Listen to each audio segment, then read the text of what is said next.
teman-teman, assalamualaikum. Jumpa lagi dengan kami di channel Blogger Sejoli. Pada sesi kali ini kami akan ngobrolin soal kali kuket yang dialami oleh Abah pada tahun 2018. Nah, waktu itu awalnya pagi-pagi setelah subuh tiba-tiba kakak keluar dari rumah dengan memegang dada sebelah kiri. Waktu itu rasanya kayak apa sih kak?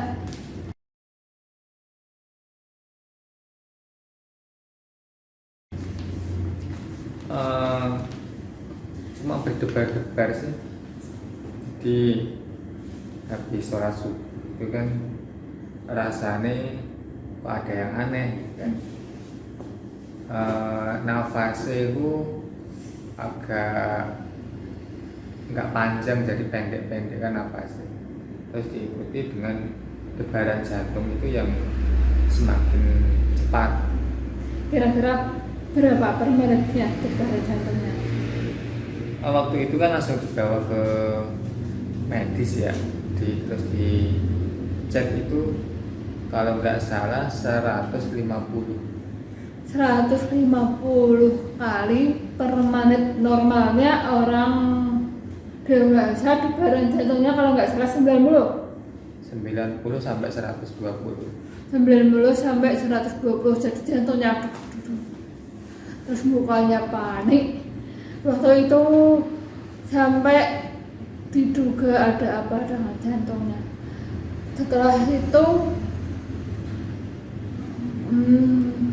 debaran jantung yang bilangnya apa? SPP. SVT apa ini ya? SPP. Oke, namanya SVT dialami berulang kali, nggak cuma sekali, dan durasi kambuhnya itu sehari bisa sampai berkali-kali. Waktu SVT itu perasaannya gimana? Jelas panik. Bayangannya ya nggak karu-karuan, apa yang sudah saatnya untuk kembali ke alam sana gitu. Ya seperti itulah namanya orang nggak pernah sakit yang seperti itu, tiba-tiba seperti itu kan bayangannya apakah ini penyakit jantung itu seperti ini gitu kan. Tapi ketika tanya ke pihak medis, beda, gejala penyakit jantung itu nyeri. Padahal ini kan nggak nyeri sama sekali, cuma debarannya itu yang nggak normal gitu kan. Kadang cepet banget gitu kan, tapi kadang normal. Jadi namanya SVP itu sindrom apa? Yang elektroda jantung itu terganggu gitu, jadi debarannya jadi terganggu. Terus selain debaran jantung, maksudnya selain debaran jantung, keadaan fisik mungkin kepalanya seperti apa? Kalau kepala kayak biasa, yang paling menjadi apa, yang dirasakan itu yang bagian dada panas, terus Dada atau ulu hati? sekitar ulu hati nyeri kan, tapi kalau sekitar dada panas. Satu dada pak, satu rongga dada panas Ya. Terus nafasnya kan agak pendek-pendek itu, yang seperti sudah hampir nggak kuat nafas itu kan, gara-gara debaran jantungnya cepet kan, berakibat di nafasnya gitu. Seperti kalau habis lari kan kita nafasnya nggak bisa panjang gitu kan, seperti itu. kan. Kalau SVT itu mungkin cuma beberapa menit setiap kambuh. Nah, selain itu ketika tidak SVT, sebagai penderita GERD apa yang dirasakan? Kalau nggak SVT paling ya apa ya, gemetar, kadang tekor energi, tiba-tiba lemes banget gitu kan. Padahal habis makan kok tiba-tiba lemes banget, tekor energi tiba-tiba. Terus nyeri perutnya, terus kadang kram, terus kadang perutnya seperti diremas-remas gitu kan. Macam-macam, banyak sensasinya. Kadang sampai tenggorokan ini untuk menelan itu sakit gitu. Kalau nggak sakit kadang seperti sulit banget untuk nelan, tapi nggak sakit, macam-macam. Mual juga. Kalau mual biasanya pagi hari, bangun tidur itu mual. Terus mengalami vertigo atau orang Ya, itu lumayan parah vertigo itu. Sampai ke kamar mandi aja rasanya takut gitu kan, takut tiba-tiba mati di kamar mandi. Akhirnya apa, kekhawatiran berlebihan. ketika di kamar mandi itu tidak berani kunci dari dalam, soalnya takut, khawatir kalau tiba-tiba ada apa-apa terus manggil orang keluar, orang nggak bisa masuk gara-gara dikunci gitu kan. Akhirnya nggak berani kunci dari dalam. BAB kan gimana? Kalau BAB sih biasa sih ya, kadang kadang lancar, kadang enggak. Itu enggak begitu pengaruh kayaknya kalau di BAB-nya. Perutnya apakah mengalami mual, begah? Ya kadang, kalau pas dulu kan kita nggak tahu ya pantangan untuk orang GERD. Aku sendiri kan juga nggak tahu kalau itu namanya GERD. Yang setahunya kan juga akibat asam lambung itu aja kan. Iya. Jadi pantangan waktu itu masih dimakan. Kalau misal makan pedes kita nggak tahu kan kalau pedes itu ternyata pantangan bagi GERD. Terus teh, minum teh juga nggak tahu kalau itu sebenarnya juga pantangan. Terus apa ya, banyaklah yang pantangan-pantangan waktu itu masih tetap dikonsumsi, akibatnya menyebabkan SVT lagi, terus begah, terus seperti lemas-lemas. Itu kan gara-gara pantangannya masih dikonsumsi. Jadi nggak, kalau sensasinya tergantung pantangannya yang dimakan apa sih kayak. Kalau misal yang dimakan itu apa, semacam yang berat-berat untuk dicerna, biasanya ya seperti keremas-kemas gitu kan.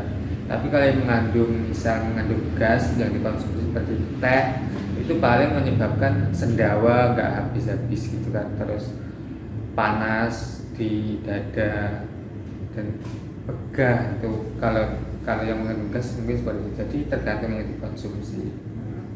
Jadi GERD ini bisa dibilang penyakit 1100 sensasi, saking banyaknya sensasi yang dirasakan, dan anehnya setiap orang merasakan sensasi yang berbeda-beda. Tetapi umumnya ulu hatinya panas, begah, kadang diikuti mual, kadang diikuti kepala oleng, ya, kadang sulit menelan. Pada tataran yang lebih parah, orang dengan GERD akan mengalami anxiety atau kekhawatiran berlebihan seperti yang dialami oleh kakak itu,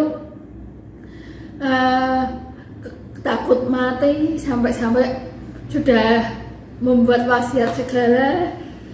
Terus ada SVT atau jantung berdebar lebih dari 150 kali per menit. Nah, sekarang kira-kira penyebab GERD itu apa ya?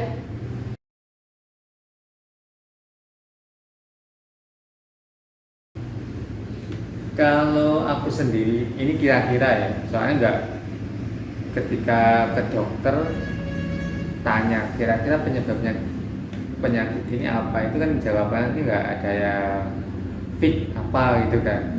Jadi masih meraba-raba juga jawaban mereka, rata-rata meraba-raba, mungkin gara-gara telat makan, terus kurang olahraga, seperti itu kan jawabannya ya yang umum-umum seperti itu. Tapi ketika saya melihat pola perilaku yang aku alami selama ini, saya kira yang paling menyebabkan kerusakan pencernaanku itu adalah kebanyakan makan mie instan gitu kan.